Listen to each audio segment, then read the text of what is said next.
Chief minister Champai Soren ji, गुलाम मीर जी, राजेश ठाकुर जी,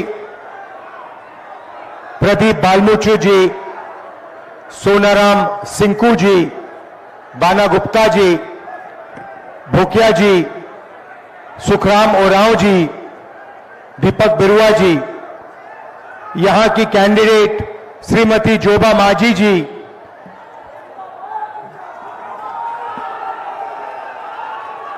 यहां जाइए,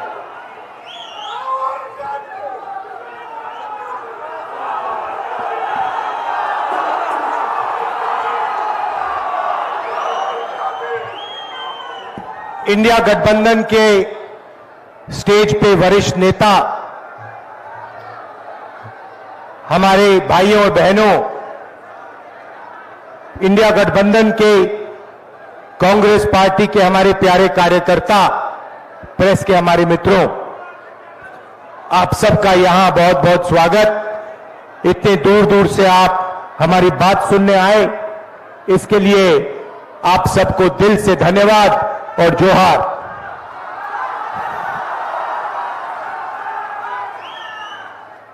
मैंने यहां जोहार शब्द का प्रयोग किया, मैंने नमस्कार नहीं बोला, जोहार बोला।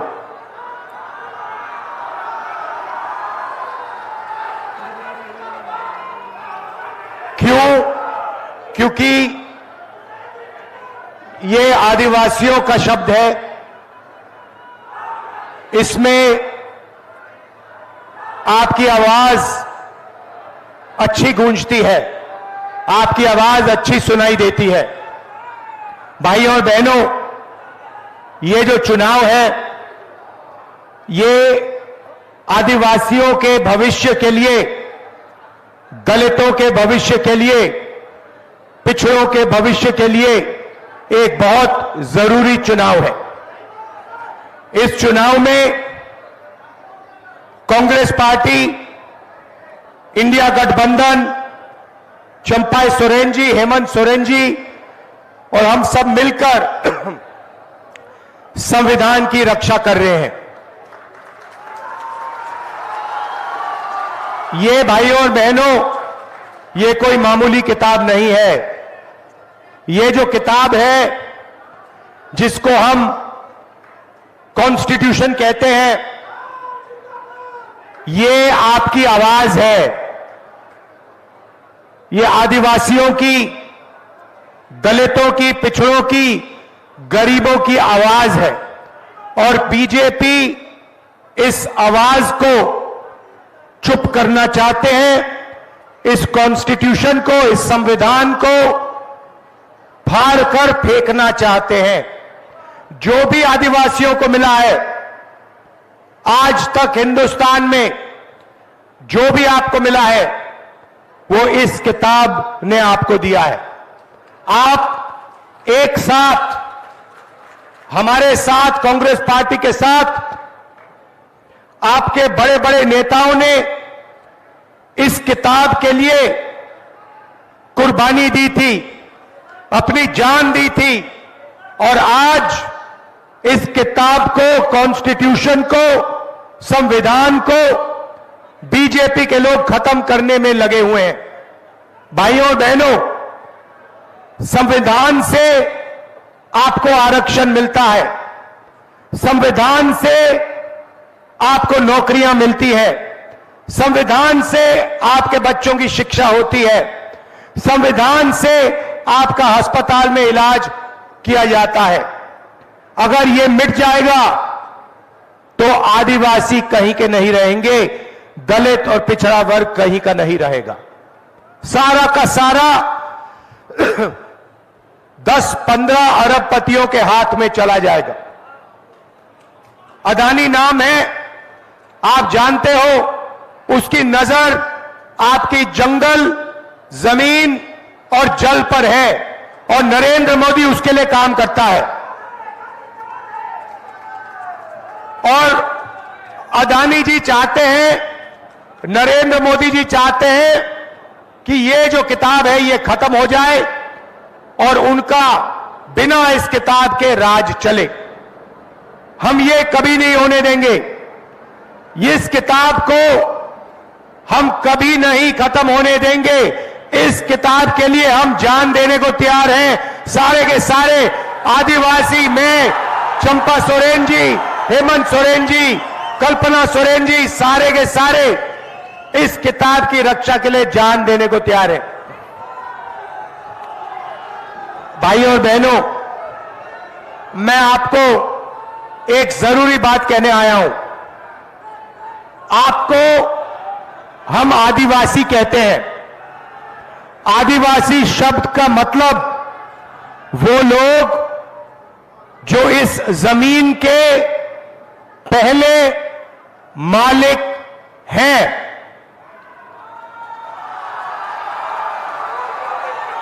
अब देखिए, अगर किसी खेत का मालिक होता है, किसी घर का मालिक होता है, तो उसको अधिकार मिलते हैं।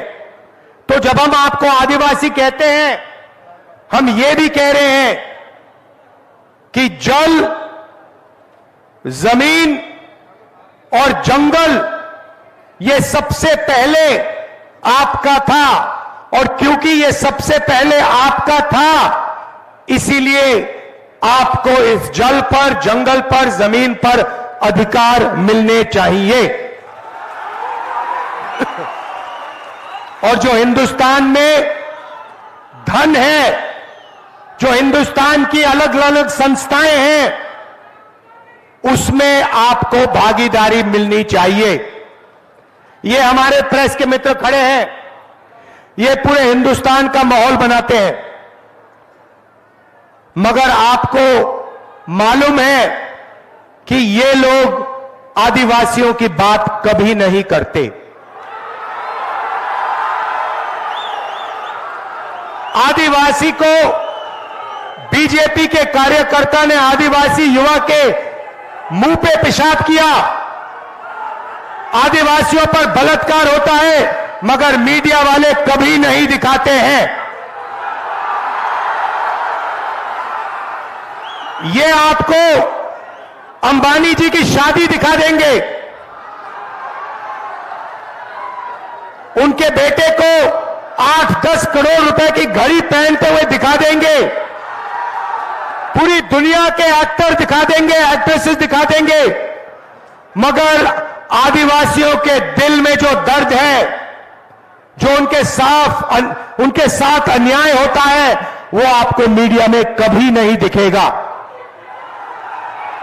भाइयों और बहनों, इसका कारण है क्योंकि अगर आप मीडिया के कंपनी के मालिक देखोगे, मालिकों की लिस्ट देखोगे, आपको एक आदिवासी नहीं मिलेगा।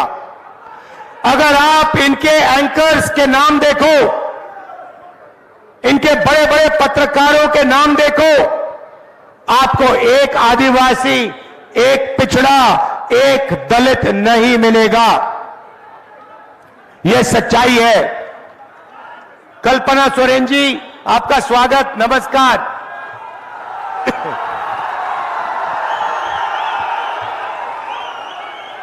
देखिए, इनके पति को जो चीफ मिनिस्टर हैं, उनको जेल में डाल दिया है। आदिवासी चीफ मिनिस्टर को बीजेपी ने जेल में डाला है।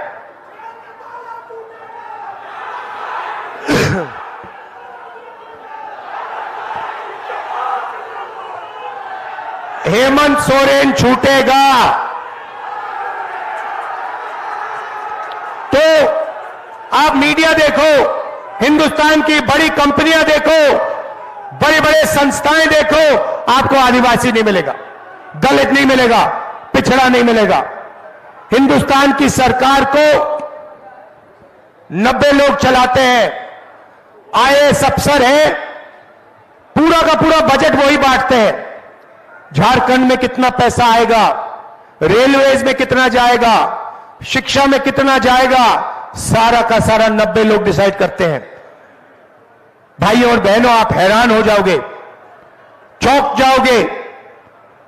उन 90 लोगों में से सिर्फ एक व्यक्ति आदिवासी है। आप 8% हो हिंदुस्तान के, मगर सरकार में 90 लोगों में आपका सिर्फ एक व्यक्ति है। और वो जो अफसर है दिल्ली में बेचारा काम करता है, उसे छोटे से ऑफिस में पीछे रख रखा है, उसे कोई बड़ी मंत्रालय नहीं दी जाती है, उसे पीछे किनारे करके चुप कर दिया जाता है। भाई और बहनों, अगर हिंदुस्तान की सरकार 100 रुपए खर्च करती है, बजट में 100 रुपए खर्च करती है, तो आदिवासी अफसर 10 पैसे का निर्णय लेता है। आप सोचिए, आपकी आबादी 8% और आपकी भागीदारी 100 रुपए में से 10 पैसे। यह है आपकी सच्ची हालत बीजेपी की सरकार में। कोई आवाज नहीं है। हम आपको आदिवासी कहते हैं, वो आपको वनवासी कहते हैं। यह वनवासी शब्द का क्या मतलब है? यह अपमान है आप पर, यह गाली है। वनवासी का मतलब वो लोग जो जंगल में रहते हैं। नहीं, आप वनवासी नहीं हो, आप आदिवासी हो। आप वो लोग नहीं हो जो जंगल में रहते हैं, आप वो लोग हो जिनका जमीन पर, जल पर, जंगल पर पहला अधिकार बनता है। और वो आपको अधिकार नहीं देना चाहते हैं, वो आपको दबाना चाहते हैं और आपको बड़े बड़े शहरों में डोमेस्टिक वर्कर का काम करवाना चाहते हैं, मजदूरी करवाना चाहते हैं। वो नहीं चाहते कि आपके बच्चे इंजीनियर बने, डॉक्टर बने, लॉयर बने। ये फर्क है उनमें और हम में। हम चाहते हैं कि आपको हिंदुस्तान में भागीदारी मिले। हम चाहते हैं कि आदिवासी युवा आगे बढ़े, इंजीनियर बने, डॉक्टर बने, लॉयर बने, बिजनेस चलाएं, बड़े बड़े उद्योगपति बने। हम ये चाहते हैं। भाई और बहनों, आप सोचिए, आज ये आपको वनवासी कहते हैं और फिर पूरे हिंदुस्तान से जंगल को मिटाना चाहते हैं। जंगल वो अदानी को देते हैं और फिर कहते हैं भैया आप लोग वनवासी हो। कुछ ही साल में ये लोग जंगल खत्म कर लेंगे, सारा का सारा जंगल अदानी को दे देंगे और फिर आपसे कहेंगे भैया आप तो वनवासी हो, अब तो वन है ही नहीं, तो आप जाके भीख मांगो। ये इनकी सच्चाई है। भाई और बहनों, इनकी नीयत खराब है। ये नहीं चाहते कि आप आगे बढ़े।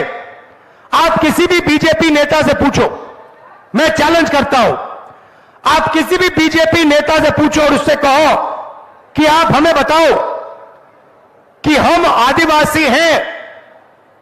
राहुल गांधी ने कहा कि जमीन पर, जंगल पर, जल पर हमारा पहला हक बनता है क्योंकि हम यहां पहले मालिक थे। किसी भी बीजेपी नेता से पूछो और उससे कहो कि यह सच है या नहीं, वो आपको जवाब नहीं दे पाएगा। वो आपसे कहेगा नहीं भाई, आप तो वनवासी हो, आप जंगल में रहो, आप ऐसे सवाल मत पूछो, अधिकार की बात मत करो। भाई और बहनों, 10 साल नरेंद्र मोदी ने 22 लोगों को फायदा पहुंचाया। मैं आपको आज सिर्फ 2-3 चीजें कहने आया हूं। हम आपके लिए क्या करने जा रहे हैं। यहां मुझे आदिवासी महिलाएं दिख रही हैं, आप यहां खड़ी हो। मैं आपको बताना चाहता हूं हम आपके लिए क्या करने जा रहे हैं। क्रांतिकारी काम जो किसी सरकार ने, दुनिया की किसी सरकार ने नहीं किया, वैसा काम इंडिया गठबंधन करने जा रहा है। उन्होंने अभी ताली मत बजाइए, क्योंकि जब मैं आपको बताऊंगा ना, ताली 5 मिनट चलेगी, आप देखना, अपने आप ऑटोमेटिक 5 मिनट ताली बजेगी, देख लेना। तो भाई और बहनों, उन्होंने 22 अरबपति बनाए। अब हम करोड़ों लाखपति बनाने जा रहे हैं। अब मैं आपको बताता हूं, इंडिया गठबंधन और कांग्रेस पार्टी करोड़ों लाखपति कैसे बनाएगी। आप सपना भी नहीं देख सकते। जो मैं आपको बताने जा रहा हूं, जो होने वाला है, आप सपना भी नहीं देख सकते कि ऐसा काम किया जा सकता है। अब सुनिए, सबसे पहले हिंदुस्तान के सारे के सारे गरीब परिवारों की लिस्ट बनेगी। उसमें सबसे ज्यादा परिवार आदिवासी, दलित और पिछड़े होंगे। करोड़ों परिवार हैं जो गरीबी रेखा से नीचे रहते हैं, बच्चों को शिक्षा नहीं दे पाते, भोजन नहीं खा पाते, बीमार होते हैं, इलाज नहीं कर पाते। करोड़ों ऐसे लोग हैं, उनकी लिस्ट बनेगी।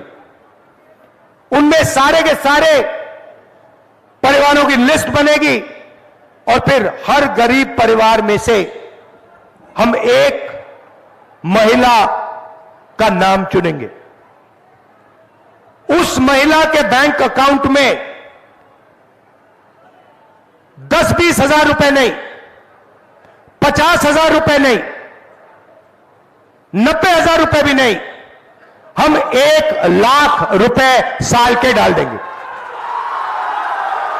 आप सोचो, 1 लाख रुपए एक साल के, 8,500 रुपए महीने के, टकाटक टकाटक टकाटक टकाटक हर महीने। क्या समझ रखा है बीजेपी वालों ने? अगर वो उनको करोड़ों रुपए दे सकते हैं तो हम करोड़ों लोगों को लाखपति बनाएंगे। करो जो करना है, कहना है जो कहो। मीडिया वाले जितना चिल्लाना है चिल्लाओ आप लोग। हम करोड़ों आदिवासियों को, दलितों को, पिछड़ों को लाखपति बनाने जा रहे हैं। बैंक अकाउंट पे साल का 1 लाख रुपए डालेंगे। ये लो, ऐतिहासिक काम है भाई और बहनों। आदिवासियों की जिंदगी बदल जाएगी, दलितों की, पिछड़ों की जिंदगी बदल जाएगी। आप अपने बच्चों का इलाज कर पाओगे, उनको शिक्षा दिलवा पाओगे, स्वादिष्ट भोजन दिलवा दोगे। 1 लाख रुपए भाइयों और बहनों, करोड़ों महिलाओं को। अब बहुत सारे लोग मुझसे पूछ रहे हैं, राहुल जी आप महिलाओं को क्यों दे रहे हो? हमने क्या गलती की, पुरुषों ने क्या गलती की, मैं आपको बताना चाहता हूं। देखिए, 21वीं सदी में स्त्री और पुरुष दोनों काम करते हैं, मजदूरी करते हैं, जॉब करते हैं, नौकरी करते हैं। घर के बाहर 8 घंटा 10 घंटा दोनों स्त्री और पुरुष काम करते हैं और फिर दोनों घर वापस आते हैं और स्त्री, हमारी बहन, हमारी माता 8 घंटे और घर में काम करती है। भाइयों और बहनों, पुरुष 8 घंटे 10 घंटे काम करते हैं। 21वीं सदी में हिंदुस्तान की महिलाएं, आदिवासी महिलाएं 16-18 घंटे काम करती हैं। यह शायद हमारे भाइयों को बात अच्छी ना लगे, मगर यह बात सच है और इसीलिए हम महिलाओं के बैंक अकाउंट में 1 लाख रुपया डालने जा रहे हैं। और मैं जानता हूं कि वो पैसा महिलाओं के बैंक अकाउंट में जाएगा, मगर हमारे जो भाई हैं दबाव डालकर, प्रेशर डाल के वो पैसा महिलाओं से भी थोड़ा ले लेंगे। सच है तो बोलना पड़ता है। भाई और बहनों, हम पैसा कानून लाए, जमीन अधिग्रहण बिल लाए, ट्राइबल बिल लाए, इन सब को बीजेपी ने कमजोर किया। हम आपका जल, जमीन और जंगल का हक आपको देंगे, आपकी जमीन वापस आपको देंगे। जहां तक रोजगार की बात है, पहली नौकरी पक्की स्कीम लाए हैं। जो भी ग्रेजुएट है, college graduate, school, university graduate, diploma holder, आदिवासी वर्ग, दलित वर्ग, पिछड़ा वर्ग, गरीब, जनरल कास्ट के लोग, माइनॉरिटी, जो भी डिप्लोमा होल्डर्स हैं, कॉलेज और यूनिवर्सिटी के ग्रेजुएट्स हैं, उनको हम पहली नौकरी का अधिकार देने जा रहे हैं। आप जाएंगे, आप हिंदुस्तान की सरकार को कहोगे कि मैं बेरोजगार हूं, नरेंद्र मोदी ने मुझे बेरोजगार किया, मुझे झूठा वायदा किया था 2 करोड़ युवाओं को रोजगार देने का, वो झूठ था, उल्टा नोटबंदी कर दी, गलत जीएसटी लागू कर दी। अब मैं इंडिया सरकार से अपना अधिकार मांगना चाहता हूं, मुझे आप पहली नौकरी दीजिए, यह आपका अधिकार है। जैसे ही आप सरकार को कहोगे, सरकार को यह पूरा करना पड़ेगा, यह अधिकार आपको देना पड़ेगा। 1 साल की नौकरी, बेहतरीन ट्रेनिंग, 8,000 रुपए महीने के, साल के 1 लाख रुपए आपके बैंक अकाउंट में जाएंगे। हिंदुस्तान के सारे बेरोजगार युवाओं को इस स्कीम से जबरदस्त फायदा होगा। किसानों की बात करता हूं। किसानों को बीजेपी ने दबाया, कुचला, मध्य प्रदेश में उन पर गोली मारी। हम पहला काम किसानों का कर्जा माफ करने जा रहे हैं और किसानों को पहली बार दुनिया में कानूनी एमएसपी दी जाएगी। आप जो भी उगाते हो उसके लिए हम एक कानून बनाएंगे कि कम से कम दाम पर, उससे कम दाम पर नहीं बेचा जा सकेगा। आपको कम से कम बेहतरीन दाम अपने अनाज के लिए, शुगर केन के लिए, धान के लिए गारंटी करके कांग्रेस पार्टी सरकार देगी। आखिरी बात रही है मजदूरों की बात। आप मनरेगा में काम करते हो, आशा आंगनवाड़ी की महिलाएं काम करती हैं। आज आपको मनरेगा में 250 रुपए मिलता है ना? चुनाव के बाद इंडिया की सरकार आएगी, 400 रुपए मिलेगा। और आशा और आंगनवाड़ी महिलाएं जो है उनकी आमदनी हम दुगनी कर देंगे। आप लोगों को ठेकेदारी प्रथा से सबसे ज्यादा नुकसान होता है। आपको परमानेंट सरकार में और पब्लिक सेक्टर में परमानेंट नौकरी नहीं दी जाती। आपको ठेकेदारी सिस्टम से नौकरी दी जाती है।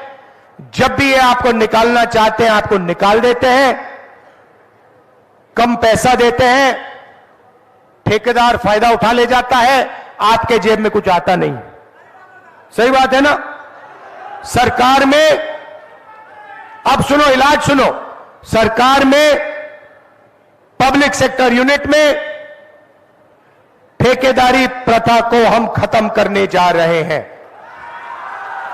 अगर आदिवासी भाइयों को, बहनों को, दलित बहनों भाइयों को, ओबीसी भाइयों और बहनों को, जनरल कास्ट गरीब लोगों को, माइनॉरिटी के लोगों को सरकार में नौकरी मिलेगी, पब्लिक सेक्टर में नौकरी मिलेगी तो परमानेंट नौकरी मिलेगी, पेंशन के साथ नौकरी मिलेगी, ठेकेदारी प्रथा के साथ नौकरी नहीं मिलेगी। यह मैं आपसे कहना चाहता था। अंत में भाइयों और बहनों, इसको बचाना है, यह आपकी आवाज है। हम सब मिलकर